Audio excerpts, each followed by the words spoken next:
What's up, y'all? Welcome to another edition of Ulon.Life. We're getting ready, to start off the show. My name is Isan. I represent the organization Ulon. And, just getting everything set up real quick. Making sure my guy up in here. Can you see both angles, my brother? Yeah. There we go. What's up, y'all? Good. All right. To everybody out there, man, I want to say welcome to a show. Make sure you call in 312-738-1060. 312-738-1060. The number's at the bottom of the show. Making sure you guys can chime in on CAN TV as well as live. Listen, tonight we got a good show for you, man. Got my man with me, of course, my co-host, Buddha, making sure you guys know what's happening on the streets. So let's dive right on into it. So this week has been, a really good week. We had our Howard to Hundreds event, which was up on Howard, and everybody, came out to support it. We want to thank you guys for showing up. We also want to make sure that the next one is going to be in June. So we're doing them each month, all the way through the kids going back to school in September. And during this event, we want the churches, we want the different community resources and different I guess you could say after school programs and stuff like that, to make sure that you guys reach out to us, because we want to be able to give away tickets. We want people to come out so that you can win things in the raffle events. We want to get in touch with all the guys. We want to make sure you guys get off the streets. This was a really hectic week, wasn't it? Definitely. There was so much going on, man. The killings seem to be going up. As much as we get out here and battle, and like I said, if we could just get 2 or 3 people to make a difference, change some lives, because a lot of people came out, so we're proud of that. But we want more. I always am looking for more. Much love to Kia tuning in. I want you guys, man, to call on in tonight. Give us an idea how your week went, because, Thursday, the week is going by. It's been getting hot lately. It's kicking in. So, yeah, people are, really, starting to come outside. The gang crime, definitely goes up. And just got to ask you, so what did you think of the event? Howard the Hundreds, What was some of your take on all the people that came out? Well, it was cool, we got some support, man, from some brothers up north, man, and stuff like that, man. It was good to see a lot of brothers I hadn't seen in a while, man. But the word is definitely getting out, man. People are willing to support, man. But, it's going to be a hard road, man, but it's a road that I'm willing to travel. Exactly. You know what I mean? So it ain't no big thing to me. Yeah, I definitely want to get it out there, man. And much love to the row houses, man, all the people that have been supporting, and, to a lot of the fallen soldiers. If you guys want to, make an announcement, I want you guys to make sure you get in touch with us, okay? We're going to shoot to the overhead real quick. This is Ulon.Life. For those of you, going live, you might not be able to see this, but you can always get up with us at 312-834-8020. Feel free to go to the website if you want to follow us on what's going on in the streets, as well as you can email me personally, isan1.pk@gmail.com. All right? So, again, man, so let me ask you this. I notice these days are getting hot, right? So what do you guys think about out there on our live and at Ulon.Life? What do you guys think about, I guess Rahm Emanuel putting 1,000 more, police officers out there? I mean, is it doing any good that the police are out there if the community's still not getting the resources that they need to keep the kids off the street? Because doesn't the heat bring people outside? Exactly. Well, so what you think about that, B? Well, me, myself, personally, I don't think hiring more officers is the answer.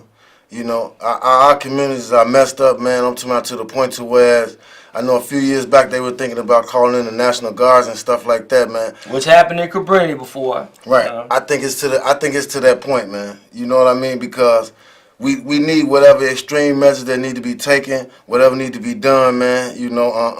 We maybe do need the National Guards, man. You think so? Man, to save our kids, man. Now, one thing about this show, man, we keep it 100, So there's always, a difference in opinion, man. We're going to bring it to the table. What do you guys think about that? Do you think we need National Guards out here? Now, me, myself, personally, well, and I'm going to be keep it 100 because I know we had this in Cabrini before. This has been done in different parts of the United States before. Me personally don't think that the National Guards will help our problems. I think what they will do maybe is give an oversight of maybe a feeling of security to some people. The problem is that the National Guards, basically being run by FEMA, Federal Emergency Management Agency, will just bring in a whole new other aspect of us taking away some of our freedoms, me personally. But, let's go to the caller, the callers online. Come on, caller, you online right now with Ulon.Life. What you got to say? Yes. Kiera? I think in our community, what we losing is not the kids, the parents. We think we're losing them. Why we don't have the parents taking control over the kids and have their butts in the house? It seems like they just don't care. I see kids 12, 11 years old out in the streets at 12, 1 o'clock at night instead of being in the house. I think it's the parents we need to go after. Thanks for taking the call. Okay. Hey, thank you so much, caller. You know what? That is a good point. So the caller was saying basically, that they see all these kids outside, but where are the parents? What you got to say about that, B? Man, the parents, I'm gonna tell you, man. Man, these black women's out here, man, doing an extraordinary job, man. And I like to say shout out, Happy Mother's Day to all y'all. We probably not gonna see y'all on Sunday. Happy Mother's Day, y'all. Happy early Mother's Day, man. But man, they doing the best they can, man. They doing the very best that they can, man, with what they got. You know what I mean? And it's just not enough. It's just not working, man. You know what I mean? Like you said, the National Guards will give us a sense of security. People will be able to sit on their porches. Kids will be able to play in the playgrounds, man. People will be able to drive to the grocery store and stuff like that, man. I'm willing to do whatever it's going to take, man, for our communities and our people and our kids to be safe, man. So I think that, I think you made a good point when you were saying that, the women are doing the best they can, but it's just not enough at this moment. Exactly. I think what happened is, too, a lot of the men got away, from, when they started chasing Jason in the 80s, they went out there, and now at least the mother to do the father role, which is go out there and get the money, which was the job. Right. So now, with the mother and father gone, the kids have no choice but to hit the streets. There's nobody at home to supervise. Exactly. Well, let's take some more calls. All right, caller, come on, you on the air with Ulon.Life. And I'm going to have to reiterate for you guys there, on live, because I know you can't really hear him. Caller, are you there right now? Ulon.Life, speak up. Yes, okay. Can you hear me? Yeah, we can hear you. Okay, I just want to say I agree and I disagree with the gentleman that just spoke, because a lot of what's going on is the parents, the mothers, and even if the fathers are not around, because I was raised by a single mother, and my mother knew how to keep her children in check. A lot of these mothers are not taking care of their children. They done gave up because society said that we are not allowed to discipline our children.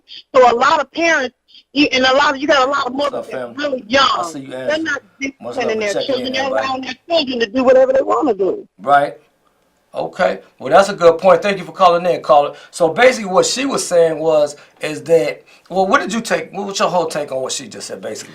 Well, from what I'm gathering, what she was just saying is just like, the parents done gave up. The mothers and stuff, they running the streets, doing whatever they doing. They basically forgot about the kids. I don't see that. I can only speak on what I see. Right. I can't speak on anything that I have little of any knowledge of. But from my knowledge, from my aspect, and the stuff that I've seen, man, I've seen kids being raised in a 2-parent home that end up out in the streets and doing whatever they do. Single parents out there, kids end up out there doing what they do. So it's not necessarily always about the parents, man. You know what I'm saying? We can't always just push it on the blame on the parents, what these kids out here do, man. I know people take real good care of their kids, man. People discipline their kids, do whatever they have to do about their kids, man. They not worried about DCF or the state or the police or nothing like that, man. Man, mamas will get down on you. Period. That's how our people, that's how our community is, man. They not worried about the repercussions or consequences or anything about that, man. You do something wrong, man, in a black woman's household, she's gonna discipline you. Same way with the fathers. If they there in the household, they gonna discipline you, man. And that's just my opinion. That's just what I got of it. She did make a valid point, because in some situations it is like that. But from where I'm sitting, from what I've been seeing, there's no way I can put this on these women's or these fathers. And then I'll second that. I think too, I think I would probably say maybe 65 or close to 70% of our women are at home, by themselves. Exactly. Saying, which puts us back in, a kind of dilemma. And I do agree with a lot of what she said as far as a lot of people giving up. Now, that aspect I can agree with. A lot of women almost feel, you know what I'm saying, at the end of the rope. And I think that's why a lot of women may have turned to the, you know what I'm saying, other road as far as, you know what I'm saying, like, you know, mess with other women and stuff like that, only because a lot of them say they've been hurt so much, or that there's a lack of brothers because they're either in jail, dead, you know what I'm saying, or on that stuff. You know what I'm saying? Or in the closet. There's really nothing else they can do. You know what I'm saying? So my heart does go out right now, you know what I'm saying, to the sisters. I'll say this, though. In every race, you know what I'm saying, there's a struggle because the times are getting a lot harder. So I think we're going to start seeing more and more of the lack of, you know what I'm saying, family structure, you know what I'm saying, across America. And me, myself, you know what I'm saying, you know, I'm definitely have to throw in some type of spiritual aspect. You definitely have to stay grounded in whatever your spiritual, you know, preference is. You know what I'm saying? In a higher source, you know, just stay focused, y'all, because, you know, these are really hard times. You know, let's keep it 100. Yeah, so, again, let's go back over to this overhead, because we encourage you guys, man, to reach out. For those of you on live right now, we're showing this overhead, basically, you know what I'm saying, showing how to get in touch with us. You guys can reach us at 312-834-8020. You know what I'm saying? What up to one for checking in? 312-834-8020. Man, you know, this is each one, teach one. Again, so now let's get back to this family structure thing. So in the 80s, right, when the CIA flooded, and we know this now. Now, this is not a fad or you know, I guess you could say you need a, you know, kind of a hearsay or a conspiracy theory. We know the CIA flooded the communities with drugs, right? So it used to be a rich man's high, poor man's dream. Now they dropped the price, so now everybody can go become a part of it. Then all of a sudden the jobs came in. Everybody want to sell drugs. Right. You know, everybody want to be the next Scarface, the next Superfly. So when that happened, see, people didn't have words like hype. You know what I'm saying? Right. And you know, dope man and this and that. So people did not know that. See, back then to get high was cool. You was on some player stuff. Yeah, man, you know, I got woo. But they didn't know the ramifications of later on down the years. So these mothers and fathers started doing stuff and getting out there and become hypes. Because remember, the one such word is hype shit. Right. They didn't know what was going to happen. So once they became hypes and got out there, the father was gone. That was the first thing, because remember at that point the father was the breadwinner of the house. Remember, it was a social family structure. I mean, you had the father working, the mother at home with the kids taking care of stuff. So now that the father's gone, the mother has to go out there and work to keep the family unit going. Now with the mother and the father gone, what do they say? When the cat is away, the kids play. And that's exactly what happens. So the kids gravitate to the only love they know. Man, fam, if I got you this jab, you know, I give you this little, you know, so-and-so. Right. Now that's the only love they know. Because why? Because Shorty needs the Jordans. The little girl needs, you know, her perfume, her cosmetics, and whatever she needs, you know, her womanly things, you know. So a lot of kids started hitting the streets. And here you are, 2018, and now the family, you know what I'm saying, is really it's in an aggressive mode. Mothers are really, you know what I'm saying, doing whatever they can to hold on. The kids are out there, you know, and it just is, and we're not saying everywhere. We're just saying pretty much in the hood. You know, this is a hood thing in the black and brown community. So what do you say about that? You know, as far as the family structure breaking down, what are some of the solutions we can do, y'all? What are some of the solutions we think we can do at this point in time? Because, you know, we want to try to hit someone with some type of encouraging words or something. Because I know there's people out there right now going through something, whether it's a breakup with your girlfriend, your boyfriend, you know, whether it's a drug situation, whether it's suicide. Because as we know now, teen suicide is on the uprise. It's higher than it's ever been in U.S. history. And so we know a lot of people, you know, are desperate and despaired, and they want to just literally take their lives. Right. So what do you have to say about that, B? Man, people are really struggling out here, man. You know, and what's up, Deborah? Thanks for checking in. And it's definitely a complicated, delicate issue. I say you thanks for checking in. I can't really see somebody else coming in and fixing what's going on in our community, what's in our neighborhoods. Like I said in the first episode, man, you know, this is something that we have to address on our own, in our own communities, man. We have to uplift our own people, man. We have to come together. Exactly. You know, they're saying that it takes a village to raise a child and all that kind of, you know, I think that's what it's going to take. But, you know, we so far gone to where it's like, man, I don't know, man. You can't whoop your kid anymore because you're going to, you know, they want to run a DCFS or another person touch your kid. Man, what you doing touching, you know? Right. So I think we've gotten away from social value of what we need to do as a people, you know, as far as, if I see your kid doing something wrong back in the day, I'll whoop him, so we're going to get that whooping. They're going to get another whooping when you get home. Exactly. You know? But that's going now. That element is definitely gone, man. You know, I think that's a trick of the enemy too. I think them people know what they're doing because remember, it's set out to destroy and conquer, you know, and divide. You know what I'm saying? And it's working. So, it's working. So I don't know, some of the things I want to chime you guys for calling in. You at home too. The number is 312-738-1060. It's 312-738-1060. Guys, call in. Tell me what you think, about the way, things are going today. What can we do to help, some of our community? What are some of the things we can do? Now, I'll say this. A lot of the people that are kind of, I guess, writing savvy or know how to sit down and literally get on a computer and type, I would say, or your tablet. If you got a tablet, even your cell phone, because people fill out their job applications on cell phones now. Yeah. So if you can, get in touch with your aldermen and stuff like that. Start telling them to start working for their little money. You know what I'm saying? Tell them we need some more resources. And I don't even care if it's an old church that they want to fix up. Because we have people out here that will actually go in there and fix up an old church and make it an after school program. If you guys got any ideas, I want you to get in touch with us. You know what I'm saying? Again, 312-834-8020. You know what I'm saying? That's a number for us personally, for Ulon. 312-834-8020. And we will get together, you know what I'm saying, and come up with some ideas. Now, what's going on with this music out here? What you got to say about this music, B? Because, I know we all listen to our little rap, you know what I'm saying, and whatever we feel, puts us in the mood. But on an overall, general, big, platform, what do you think is going on with the music scene now? Well, the music scene, it is what it is. It's the same as it was in the 60s and the 70s. Baby? And it's same thing as it was in the 60s, 70s, and the 80s. It's just a different time. They talking about what's happening in the neighborhoods, you know what I'm saying? This is their craft. This is what they do.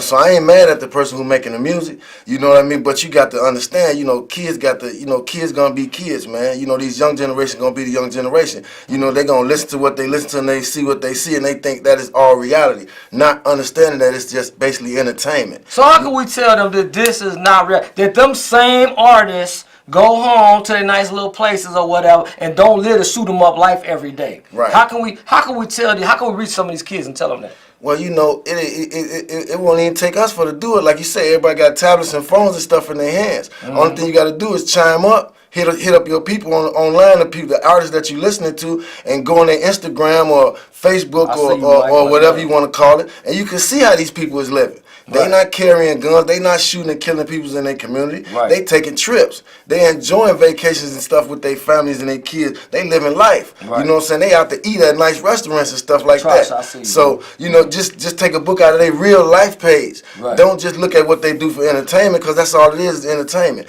But when you look at how they really living their life, the houses that they living in, the cars they driving, and all that different kind of stuff, they not carrying guns, selling kilos and stuff out the back trunk, and shooting up the next neighborhood or shooting up that neighborhood. They not doing that. It's just not the truth. It's just entertainment, man. Exactly. So now, what about these guns? You know what I'm saying? Let's hit home real quick. And you guys, I know we're putting on someone to hold on the phone lines, but I'm gonna tell you nothing about these phone lines. We screen the calls. So if you calling in and you're not really talking about nothing that we're talking about tonight, they might put you on hold. We want to talk about the issues on these streets right now. So call on in, 312-738-1060. 312-738-1060. Now, let's talk about these guns. Now, I noticed they have a lot of drives, And they tell you get $100 if you bring in a banger, bring in a gun, right? Right. And no questions will be asked, right? But what does little Johnny think about giving up his protection? Why are we in the state right now? Well, first of all, are you pro-gun or not? You know what I'm saying? Do you think that we need guns? Do you think that the average person, let's not talk about the kid, the average person needs a gun nowadays? Well, the Constitution gives you the right. So to bear arms. The Constitution gives you the right to bear arms. So whether how I feel or however you feel or whatever, this been laid down way before our time. So, that's an argument that we'll be arguing about this from now until the end of time. So, they already stated that, we can have those. Right. You know what I mean? So, I ain't gonna say that I'm not pro-gun, you know what I'm saying? But at the same time, man, we got that right. Right. Okay, you know what? I don't know if we got any callers here. I know the phone lines have been flooded. We're going to go to another call. Caller, are you on the line right now? Because I know that we've been kind of screening these calls. Caller, you on with Ulon.Life right now? Hello? Yeah, I hear you. Yeah. Go ahead, sweetie. Can you hear me? Yes, I can. Okay, one of the things I want to say is, first of all, I appreciate your presentation tonight. Thank you. And I do want you all to tone down a little bit And one of the things is that we got to deal with a black empowerment conference, and we as black people got to go underground. Okay. We got to do like the Japanese did after the bombing of Pearl Harbor. They learned all their skills and did everything underground. As far as the brother who's talking about the National Guard, we don't need no National Guard. National Guard's going to end up killing more people than we doing ourselves on the street. We need to deal with our own problems ourselves. And finally, there's a guy named Cyrone Smith, and he used to organize block by block. And we as black people going to have to do it, and brown, because that's another thing. Brown people too, but the brown people are better organized than the black people. And we have just been losing ground. We have got to start putting our foot down. We got to understand that it is some ways that things have to be done. And we're going to have to make these black young kids understand that they're going to have to get in line. Right.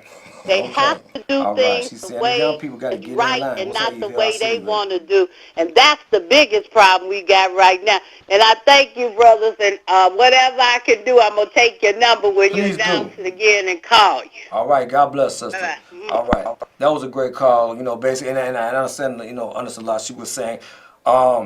A lot of this she was saying is basically we're going to have to go underground, meaning, and when she say underground, don't get it twisted. We ain't talking about no railroads, meaning we're going to have to start dealing with our own problems, our own selves, and meeting up with each other on our own accords, on our own time, basically, and getting things in order to whereas we're not including, you know, the media and, you know, people as such. You know what I'm saying? Right. So, and I do agree with, you know, a lot of that because at this moment right now, we do have to, you know what I'm saying, get things in order with all that. So what is some of your, you know, saying ideas with that? Well, the only thing I got to say to basically what she was saying, like, you know, we don't need the National Guards. More people will probably end up dying. We dying anyway. Right. We dying anyway. What solution has been working right now? You tell that to somebody who just lost their sister, or their brother, or their cousin, or their uncle, or their father. Now, I agree with you. Something else might end up happening with the National Guards come here, but at this point, I'm saying we got to take extreme measures, man. You know, now, you can sit back and say, well, the National Guard's going to do this, and the National Guard's going to do this, and that's going to, but guess what? Ain't nothing happening right now. Our people is dying every single day. So we can say, oh, the National Guard's going to come in here and they're going to be wiping us out. They're going to take away our rights and they're going to do this and they're going to do that. But guess what? Look what we doing to each other. We not doing nothing. We not taking no action. We not doing nothing. You know what I'm saying? So all that is cool, fine, and dandy. But at the end of the day, tell that to somebody who just lost their loved ones out here in the street. Exactly. We got thousands out here dying. Thousands. Tell that to some people out here who lost their loved ones. What the National Guards probably would have made a difference. They probably still be here. It probably deter somebody from coming out shooting that AK-47 if he know this guy right here from the National Guard standing there with an AK-47. That's the only thing I'm saying. Right. So I think also too, you know what I'm saying, in defense of what she's saying is that the National Guards basically will be doing a lot of stuff that they really not supposed to do. You know what I'm saying? Because if you notice now how the police, and I don't know where this coming from, but it almost seems like the police have been ordered, and we're not anti-police here at all. You know, I know a lot of police officers, you know what I'm saying, there are a lot of good officers who just go do their job. But I think it's come up from some higher up that almost police are like, you know, to shoot to kill. You know, they've been let go with the authority to shoot to kill, it seemed like. I mean, because I ain't never seen it this much where police are just actually killing and getting away with it. You know what I'm saying? So I think what she was saying is that National Guard to come in and go like to the 5th degree. Like to shoot first, don't even ask questions later, well, the name and right, because y'all was doing too much. You know what I'm saying? And I think that's the stage we're in right now. But yeah, definitely. So, you know, those are really some good valid points, man. I appreciate you guys, you know what I'm saying, still calling in and getting off your chest. Because a lot of times, this is just a way to vent. We're frustrated right now. We're upset. We're angry at the way things are going on the street. So everybody, you know, kind of want to vent. Some may point the finger at certain, you know, individuals in authority. You know what I'm saying? It doesn't matter. As long as you call in and get it off your chest, this is what this show is all about, man. Us venting and us maybe coming up with solutions. So, man, I want to, appreciate y'all, you know what I'm saying? I do have a guest in the house, you know what I'm saying, who I'm going to switch up with. You ready, my brother? You know what I'm saying? So, listen, we're going to go up to this over here real quick. Give me a minute. And I know you guys on live, you know what I'm saying, can see this switch up real quick. But I want you guys to call in 834-8020. 312-834-8020. Come on, sit down. Let's do it real quick, you know what I'm saying? So listen up, sit on down, brother. How you doing, man? Running late, man, brother. God bless. Don't even worry about it. You know, someone, man, so much love to my co-host B, because he was on time, you know, doing what he's doing. Nah, but listen, introduce yourself. It's my boy Sean Childs, you know what I'm saying? God bless you, man. Thanks for showing up to the show. He's representing, you know what I'm saying, a few different camps right here. Go ahead, you got the floor real quick, my boy. My name is Sean. I represent the Household Foundation, Westside Chicago. I also represent the Willie Wilson Foundation. Okay, great. Now, tell me a little bit about, let's do the first one first, real quick. Tell me a little bit about that and what's going on for our viewers at home. The Household Foundation is a foundation I started to help the kids, to give kids back the hope and dignity, show them respect for us in the community, how to change their lives. You got a lot of kids out here that's in gangs, that's on drugs, that want to get out. They want to change, but they really don't know the way to do it. By me being an ex-offender, being in prison, changing my life, I know the routes. I know how to get out. I know how to change. I know what to do and what not to do. So I started the Household Foundation. It's just to mentor kids, man, and get people back. We do food drive. We feed the homeless. We do a lot. It's a new foundation, but it's coming along. That's what's up now. It's coming along. I'm really proud of that. I want you guys to know that we're going to be posting up some of the stuff on Ulon.Life just so you can find out more about it. And then I want you to give out your information. How can they get in touch with that? With the Household Foundation, you can contact me on my phone number, 312-487-6815. You can also contact me on Facebook, Household Foundation, Instagram, Household Foundation. You can also go through williewilson.com. You can contact me many different ways. The address is 3939 West Division, 3939 West Division. You got the sign on the front, Household Foundation. I'm available whenever, motivation, inspiration, whenever. Okay, well, great. Well, listen, I do want to get into Dr. Willie Wilson because I know he's doing some things too, and I know that you're representing him. You guys wait for a minute if you are calling 312-834 number because I want to, give everybody a chance, to do what they're doing. So, tell me about what's going on with Dr. Willie Wilson because I know you represent his camp. Oh, man, right now we just out working hard, trying to get the word out, show the people that, Willie Wilson is the truth. He's a man of God. He's a man of dignity. I mean, at this point, it's a point that we need somebody that we can believe in. We need somebody that we can trust. We don't need nobody that want to be a politician to be a politician. We need a man that can be a man of God and become a politician. And that's Dr. Willie Wilson. When it comes to people doing things for Chicago or saying what they're going to do, a lot of people just say what they're going to do or when they're going to do it. Dr. Willie Wilson shows it. He does it. He feed the homeless. He take care of families, light bill, gas bills. He pays light bill, gas bills, helps start foundations. If it weren't for Dr. Willie Wilson, my foundation wouldn't be up and moving. When I was about to close down, he came and saved my foundation, So, right. I mean, he's a great man, and he's a business-minded man. The plans that he has for Chicago is awesome, and I can't see nobody out there beating him right now. I mean, he's just a godly man that we need in office. He really believes in the people. So what made you get on board with Dr. Willie? How did y'all meet? Well, it's a crazy story. I know we're short for time, but I met him at the Bud Billington Parade. I was in the Bud Billington Parade last year, and he was there. I just started my foundation. And I think he's just a man of God because when I met him, I told him my story. The same way a lot of people probably told him stories. And he told me to call him. I called him, told him what I was going through, told him what I was trying to achieve. I let him know that I was an ex-felon, let him know that I changed my life. I didn't go to him for his money or need anything. I just told him that I want to work with him because I understand he's a powerful man. Right. So he believed in me. Like I say, heard my story, told me to contact him, invite him to his house. We broke bread, ate together, and it's been history ever since then. He just trusted me, and well, that's a beautiful thing. So let me ask you this: some of the things that I know that I've sat down with man, himself. We're gonna wrap this up real quick. So what are some of the things you want to leave people with about Dr. Willie Wilson with Doc? Let's call him Doc real quick. Call him Doc. What are some of the powerful points you want to say about him real quick? First of all, I want people to understand this. When y'all do go out to vote, just understand that when you're voting for a person, vote for a person that's a man of God. Dr. Willie Wilson is a man of God. If he's nothing else, he's a man of God with heart and dignity and respect. So at least you know this. When you're going to vote for a person, at least vote for a person that walks the walk and not just talk the talk. Dr. Willie Wilson has a proven track record for donating him and his wife over $1 million a year, $350,000 a year to homeless. So he walks the walk. So imagine what he can do with the city behind him. Imagine what he would do when he's in office. It's no secret that by him being a man of God, God is going to put the right people around him to make a perfect team. Right. So I just want people to know that when you go out and vote, first of all, never forget Laquan McDonald. Never forget that. And when you go out and vote, remember who's there for you. Remember who did what for you at what time. Don't wait on it. Remember who's there for you. And always know that Dr. Willie Wilson was there from day one, and he will be there. Whether he win or not, he will always love you and be there for you. So always remember, vote for Dr. Willie Wilson. He's the man that we need. He's the only man that can help us right now. Okay, great. Well, listen up, you guys. Ulon.Life. Tune in always, and it's a pleasure having you on the show, man. I heard a lot about you, brother. I mentioned you in the past. Made it, you know Sorry for being late. Thanks for having me on the show, brother. Love you, man. And, man, remember, guys, each one teach one, and don't stop there. Next week, same time. Amen. Love.